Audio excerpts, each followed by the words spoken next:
Hello, everybody. Welcome to All Villa, No Filler, a podcast all about Aston Villa, the world's greatest football team. And if you disagree with me, get out of here. You ain't wanting around here.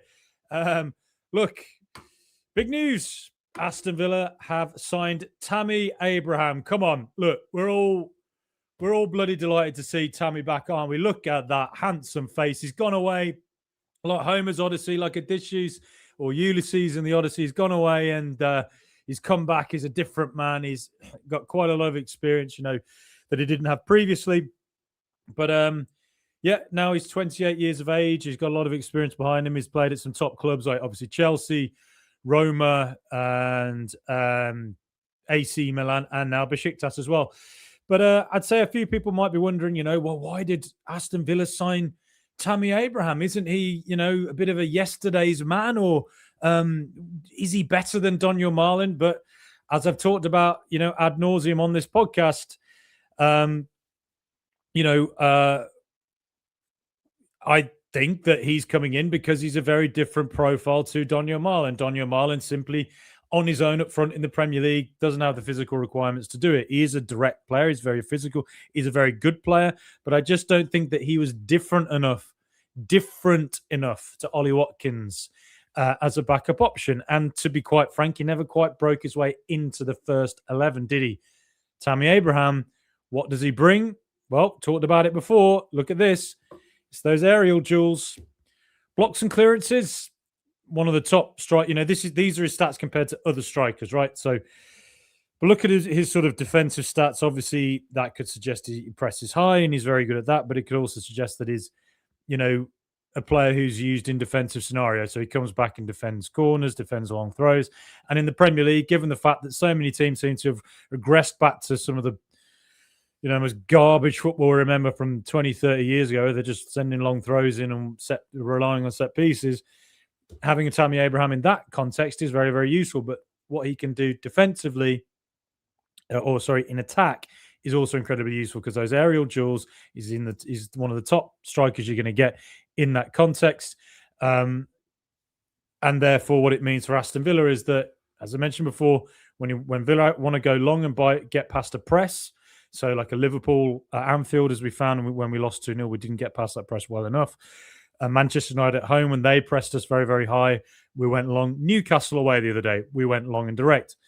And it just means it gives us a big target man.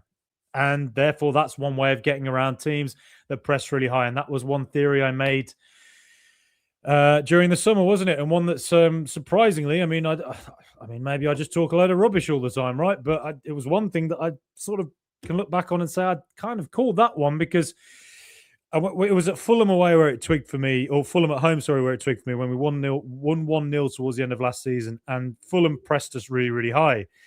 And it felt like Villa were getting around that by chipping the ball into John McGinn constantly, and John McGinn was backing in, and basically it was just bypassing the high press. And it felt to me in my head, it was like a bit of a light bulb where I thought, well, all teams in the Premier League do this now because you expect teams to play out from the back. So naturally, the reaction to that is basically to go long, isn't it? Or go a little bit longer, not necessarily just boot it aimlessly forward, but basically if you knock it long, you might end up with a one-on-one with Ollie Watkins against two centre-backs. And if Ollie Watkins wins it, well, then there's loads and loads of space to play in and break through, really. Against Manchester United, it didn't quite work, I think, to the extent we could have made it work. Watkins wasn't great at one-on-one against Aidenheaven and the midfield. And when he did win it, there was no other Villa player around him to sort of come in and collect the second ball. Newcastle, it worked a lot better. That high ball for Ollie Watkins, he was working Botman and Malik Chow all day long. They did not like it. And it proved a very, very fruitful way of playing. But I now think that having Tammy Abraham there as that long ball option is going to be very, very helpful for Villa. And it just gives Villa a whole different aspect. If they do want to go a little bit more direct at times with set pieces, and even if, dare I say, a long throw, well, then having him there is going to be an added bonus. But also, don't forget this about Tammy Abraham. And this is the thing that surprised me the most when I went back and watched all these highlights of him at Roma and Milan. Because I swear, and you can correct me in the comments here, because if you're coming in, I'll get so to say.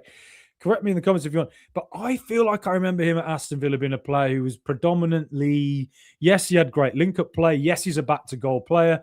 But he was predominantly kind of just, in the box most of the time. And he, just put the, chances away. When I watched him at Milan and Roma, what was catching my eye a lot was just how deep he was coming. He was coming towards the halfway line. Even as deep as the halfway line, collecting the ball and linking up from that region.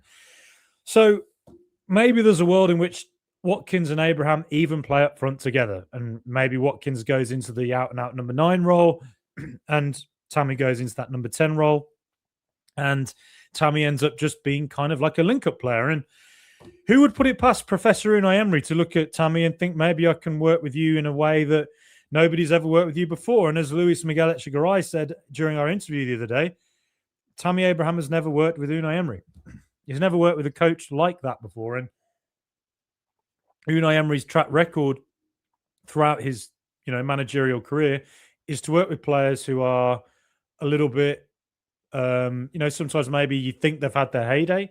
Maybe it's, their time has come and gone. But actually he knows there's still something there. There's still something for them to prove. And I dare say that when Unai Emery came back to the Premier League and felt he had something to prove after what happened with Arsenal, maybe he looks at Tammy Abraham and thinks he's a player who's an individual who's having a similar experience to him. Maybe he's got something to come back and prove. And think about it like this. Tammy Abraham, back to goal, holds it up, link up play, headers, all of that. And I'm seeing here from Duncan Kilburn, and I believe from another Villa podcast. Great to see you both. Dougie just signed. Emery talked about him in the presser. It looks like Douglas Luiz has been agreed, and this is what the Ornacle, David Ornstein, was saying earlier. Douglas Luiz completing last parts of medical, so it sounds like live on air this has been completed before signing for Aston Villa from Juventus. Agreement now finalised between the clubs. 27-year-old, so great age, Juve midfielder, ends Nottingham Forest spell to join AVFC on loan with a buy option at 25 million euros. So that is about, I think it's 21.7 million pounds plus add-ons. Would you take Douglas Luiz at 21 million quid in the summer if he has a storming second half of the season for Aston Villa? Well, I think that looks to you like a deal that is one that's well worth doing, doesn't it? And, like I said the other day, it's a plug-in and play player. Aston Villa had this great big cloud of SCR and PSR hanging over us, don't we? So we can't just go out and sign Antoine Semenyo. We can't just go out and sign, I don't know, some great CDM that's out there in world football. Declan Rice. We can't go and get you, mate. So we have to operate quite smartly and cannily and just work within the system, as Cool Hand Luke would say. Stupid system that it is. But getting Douglas Luiz in, kind of like Leon Bailey coming back to go into that right midfield role, they're plug-in and play players. They know exactly what's expected of them. And I think, there'll be some question marks. Maybe people say, has Douglas Luiz had his day? Is Douglas Luiz done?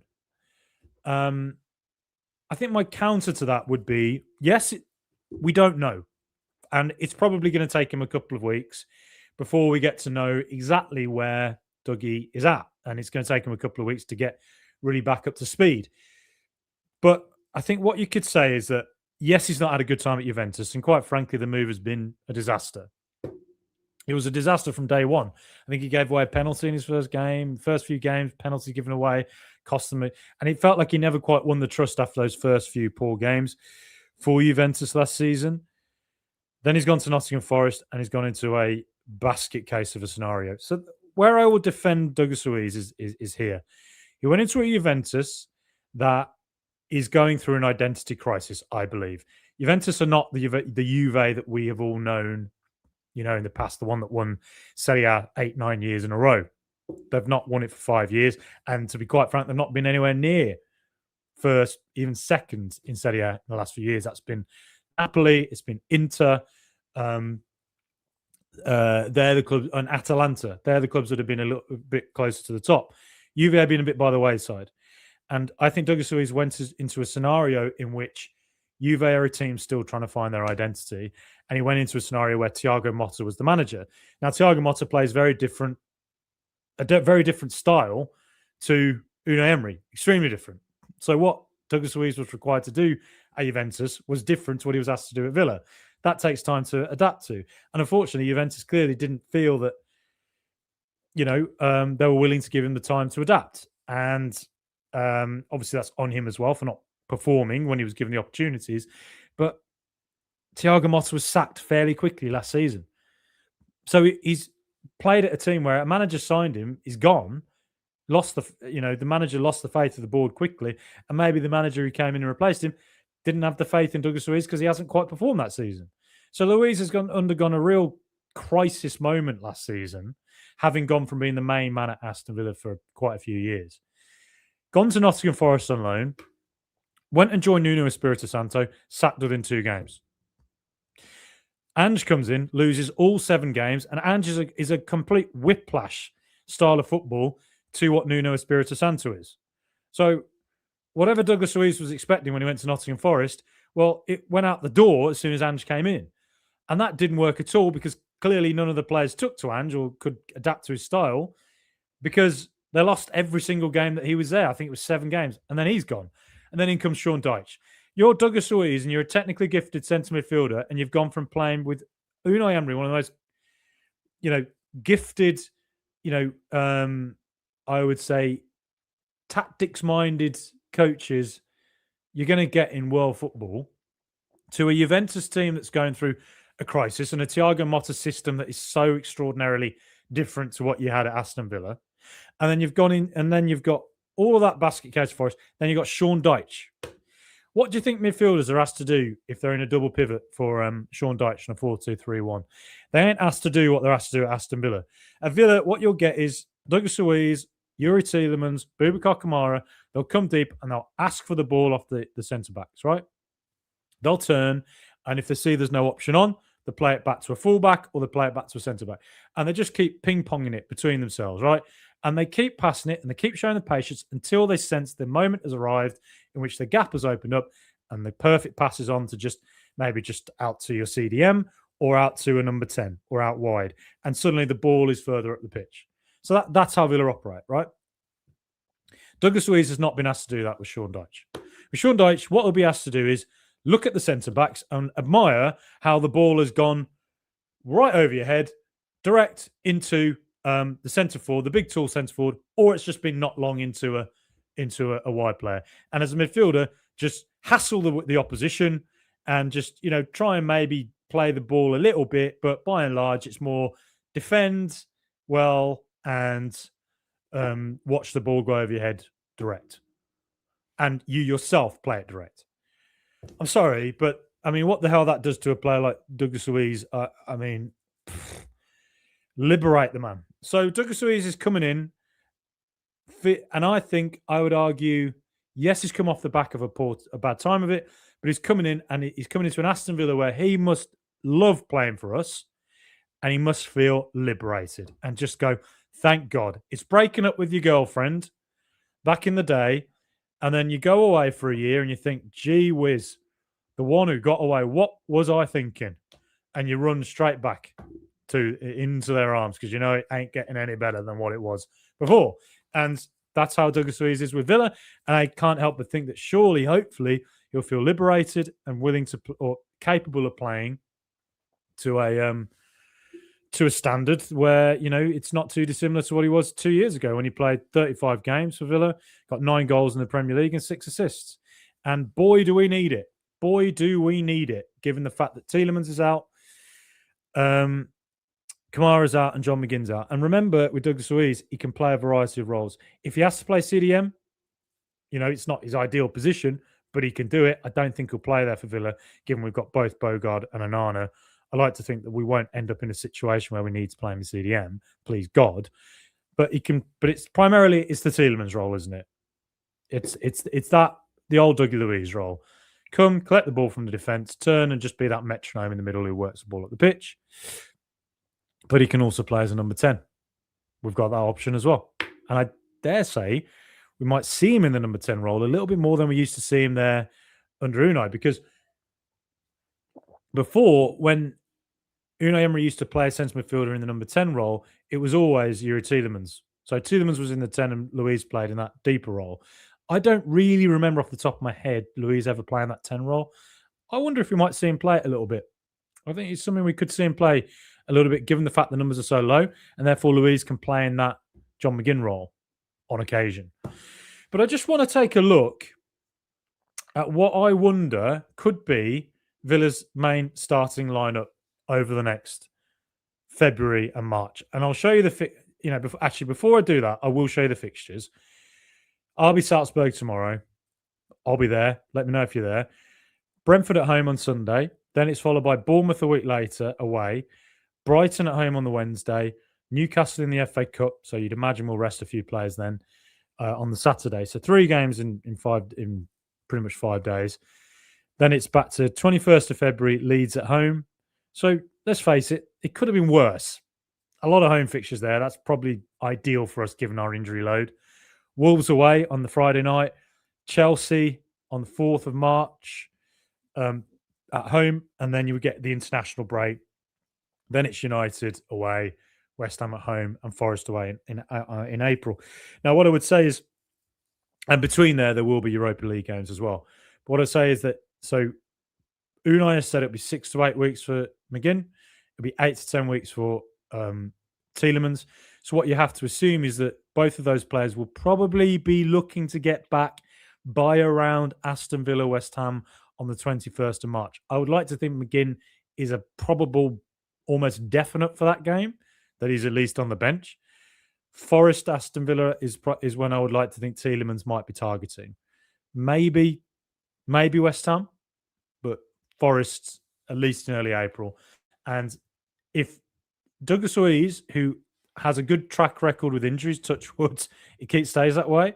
If Douglas Luiz is fit and available and can play all the way through that time frame, as well as balancing minutes with George Hemmings, well then we could feel like Tielemans coming back in will just feel like an absolute amazing shot in the arm, and Douglas Luiz will maybe have fired himself back up to a level wherein you're like, bloody hell, Tielemans has a job on, getting in and starting in that position, and maybe we'll be looking at to breaking steam into that number 10 role, and then work his way back and then start balancing up the minutes with Luiz and Tielemans. That would be probably the ideal scenario we're in, because hopefully Luiz can work his way back to form, but makes a lot of sense to get him in, doesn't it? But that, I thought I'd just illustrate the fixtures Villa have so that now I can show you what I think will be the starting 11 over February. And very, very interesting to look at this, because you've got, all right, at the back, it's pretty self-explanatory. It's Emi Martinez, and then, it's Ian Maatsen, Pau Torres, Ezri Konsa, and Matty Cash, as expected, right? Worth noting that Andres Garcia is out for 3 weeks with a hamstring injury. Good God. What the hell? He's another guy who seems to get injured quite a lot. But then we look into the double pivot. And I think the starting position, maybe not Brentford this weekend, but probably ongoing after that, will be Douglas Luiz and Amadou Onana in the double pivot. That will be the starting 2. Ahead of them, I think it's Buendia. I think it's Rodgers. And on the right, I think it's Leon Bailey. I mean, it's a proper throwback, isn't it? And then up top, Ollie Watkins. But Ollie Watkins, bear in mind, I think he's now in his early 30s, transitioning into a 60-minute and a 30-minute player. Don't think of footballers as 90-minute players anymore. Very few footballers now are not. Ezri Konsa and Morgan Rodgers are 90-minute players. Matty Cash, you could argue, is pretty much a 90-minute player.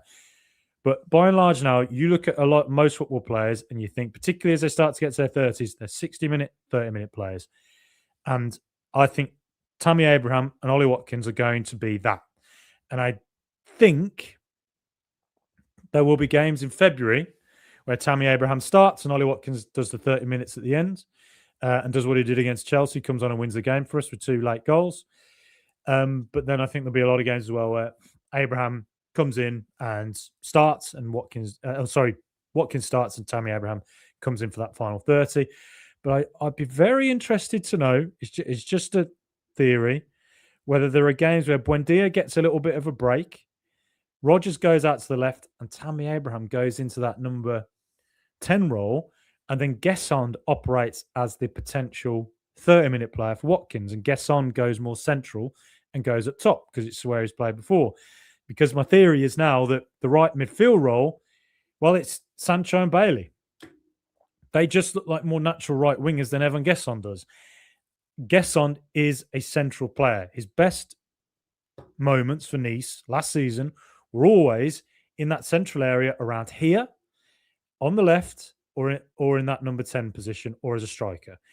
That's where Gesson now has to operate, and I think it's down to Unai Emery to find out where can we get the best out of Gesson, because we spent a lot of money on him. We can't give up on the guy yet. We have to see if there's anything there right through to the end of the season before we consider, do we just have to loan this guy out because it's not working? But all of his best work at Nice came in that central area. And the best things I've seen him do for Villa were literally in his first performance when he came on the left against Brentford. I didn't dream that 20 minutes. He was excellent. He was excellent. But since then, he's gone out onto the right, and he's just never, ever looked like a natural right winger out there. And I think, to me, it was the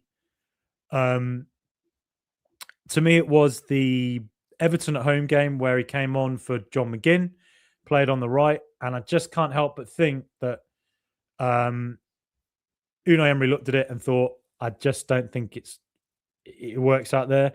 I need to get Sancho out there more, and I need to call Leon Bailey back because we don't have a right winger. Bailey, like Douglas Luiz, plug in and play. Plug in and play. Now, the thing is, this is where I'm going to be optimistic, right? Yes, it's catastrophic to lose Tielemans, Kamara, and John McGinn long-term in the way we have. And it's always a bit of a risk with Onana. You just touch wood, he can get through and play a lot of games because big moment for him in February to really become our main player, really. But if you look at the bench, it's pretty strong. Look in defence, Tyrone Mings, is a left centre-back. So we've got great cover there. Luca Dean at left-back, that's great cover. Bloody Andres Garcia's gone and got injured again, which is fucking frustrating. But at least Bogard can go right back, I guess. And we do know we've got Bogard as backup in that CDM role. So we know we can balance the minutes with Onana. So Onana can go 60, Bogard can go 30. And Lindelof, as the right centre-back, can go left centre-back, but can also step up into that centre midfield area. So that's a good thing. But it's interesting as well. We've got Ross Barkley there who can do the 60-30 with Douglas Luiz. Barkley's back in training on Friday, he said. But George Hemmings and, Unai Emery mentioned the guy in his press conference today. And the reason he must have mentioned him is because I'd imagine he might even start against Salzburg on Thursday night. But the reason he's mentioned him, I think, is because he knows how talented he is. We've seen glimpses of it when he came on against Arsenal, when he came on against Everton. We saw glimpses of it when he was, playing in the youth team. Sometimes you're born with something. You're born with it. And his spatial awareness and his ability to turn into space, his ability to drag a team up the pitch from a centre midfield role, for a player who's 18 years of age, that's something you're born with.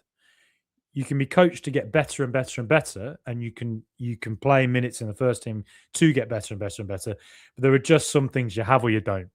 And it kind of reminds me of Carney Chukwuemeka when he came in, and you looked at him and you thought, you can see it. And I think with Hemmings, you can see it. And I think Unai Emery sees it. I think he's probably mentioned him by name in the press conference he did today to say, here's your chance, mate. I rate you very highly. Go and do it. Go and do it.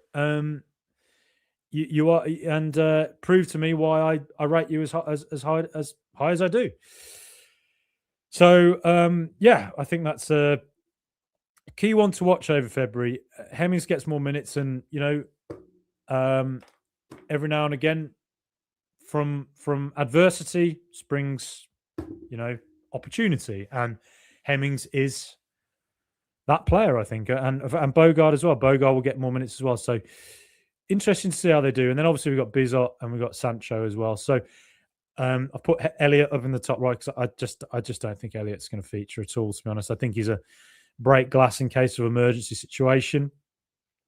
I thought I'd just show you the depth of the bench, and that hopefully it's a sign that there's chances for the youth team, and there's enough depth in there that Villa can be fine. And I think one other thing I would say as well is that with Tammy Abraham coming in particular and Douglas Luiz, there's something about it that just makes me feel like that's a shot in the arm. And sometimes when you sign a new player, it just gives everyone a buzz and it raises spirits, because everyone's spirits be feeling a little bit lower knowing all the injuries we've had. But off the back of the Fenerbahce win, off the back of the Newcastle win, to go into Salzburg now and to go into Brentford at home and to go into a February with a lot of home games, I just think looking at Tammy there, you think he's probably going to get goals in his first few games that might just win us games. And I think that will be enough to compensate for the loss we've had of a lot of key players. So, yeah, I'm very excited to see it, and let me know what you think. For sure, Doug Luiz as a signing, and potentially think about it. If Ross Barkley's on his way in the summer, if we get Champions League, if we can get that Champions League, Douglas Luiz looks like quite a cost-effective signing that we could bring into centre midfield if he performs, and just have him there. And he's at his peak now, and who knows where he could go.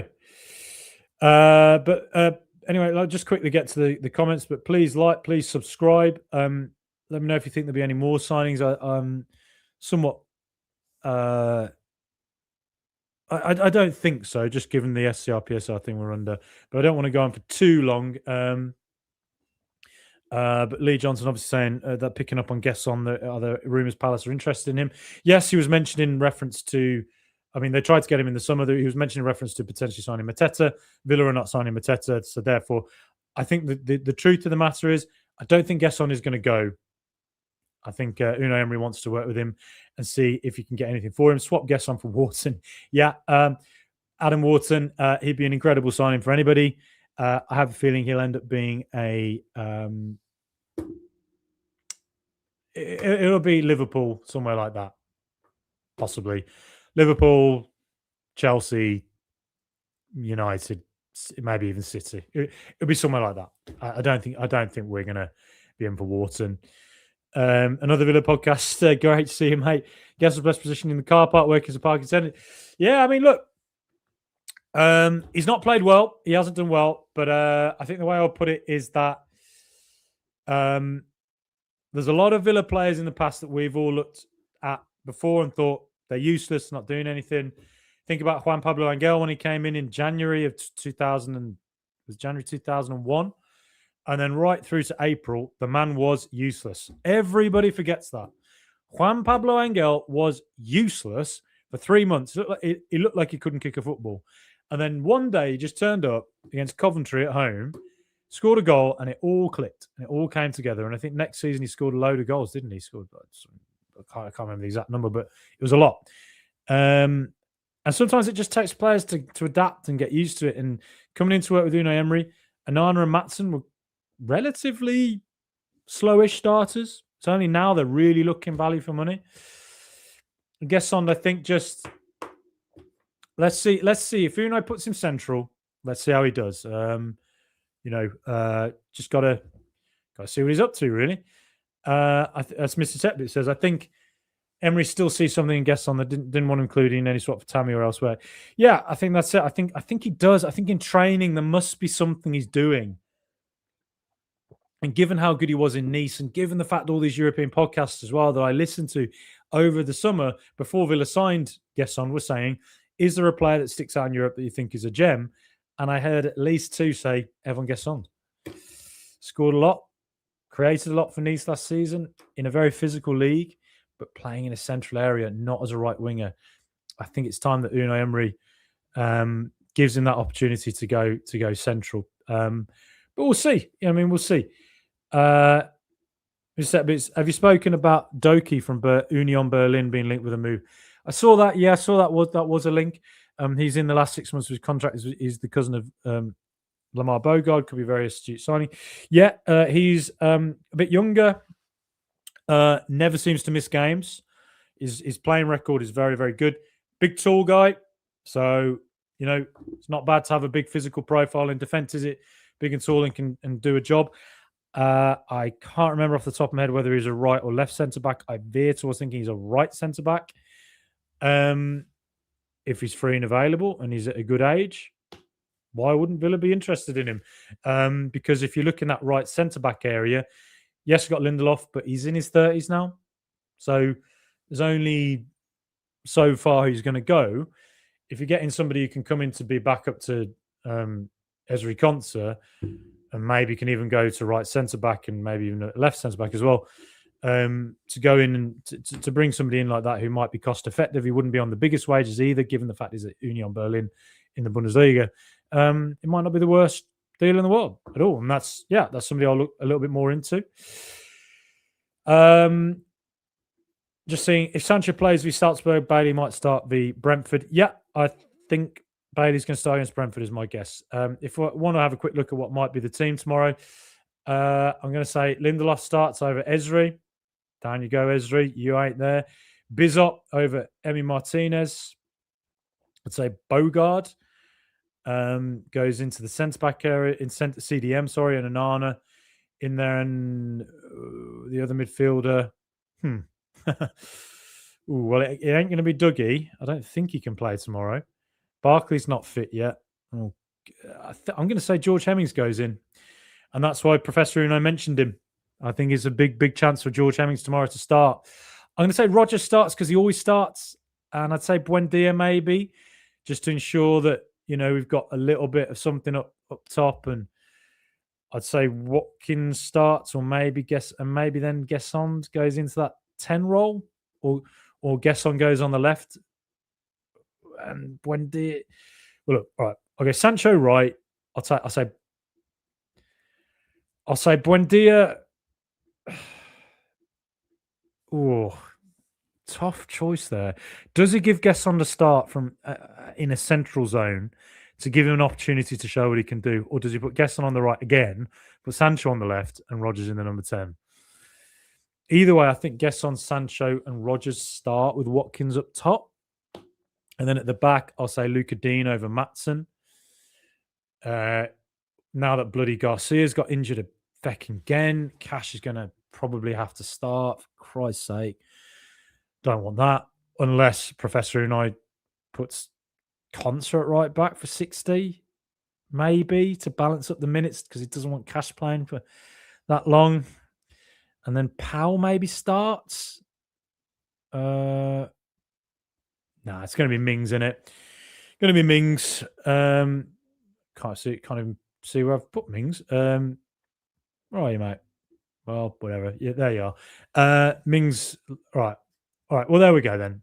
This will be my guess then. Bizot, Cash at right back, Lindelof centre back with Mings, Luca Dean, Bogard, Hemmings, Gesson over Buendia, Rodgers, Sancho, and Watkins. That's my guess. And there's a fair few players who can come on. We want to get top two because we want the advantage of the second round of the knockouts to be at home until the final.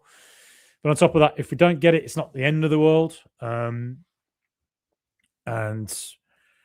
you basically don't want to risk any injuries, do we? But that's a strong enough team tomorrow to go out and get the job done, I think. But what do you think? Let's swap guests on. Yeah.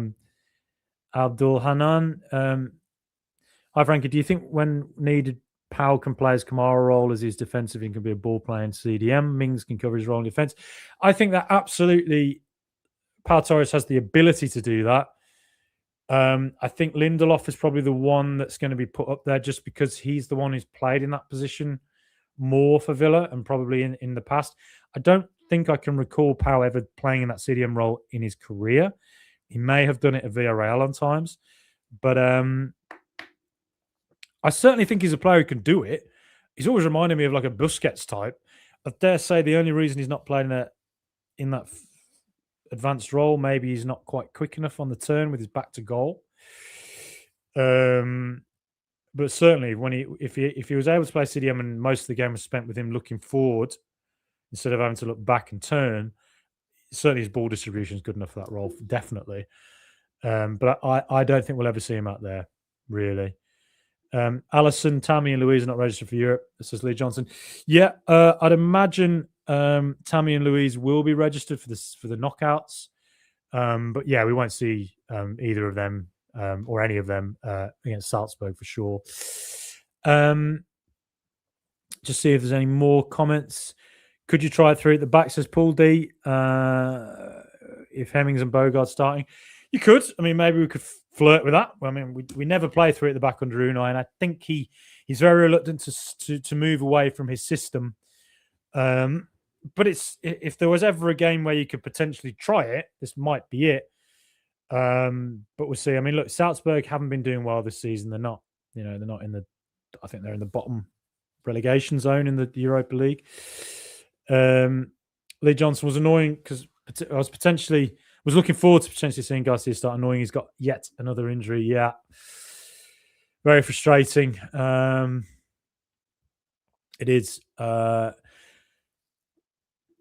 Paul D, you could then play Gesson with Watkins. Yeah, you could. I mean, yeah, it could happen. It could happen. Gesson, if you're going into the number 10 and sort of, do you remember against Burnley when Marlon played as number 10 and Watkins as the out-and-out striker, and the two of them effectively played as two strikers, didn't they? And what Villa were doing in that game was when we were in attack, the two fullbacks were bombing on. The CDM, I think it was Bogard, came back into a back three. So it was almost like when Villa were in possession, it was like a three at the back and the two fullbacks bombing on into an almost 3-5-2, really.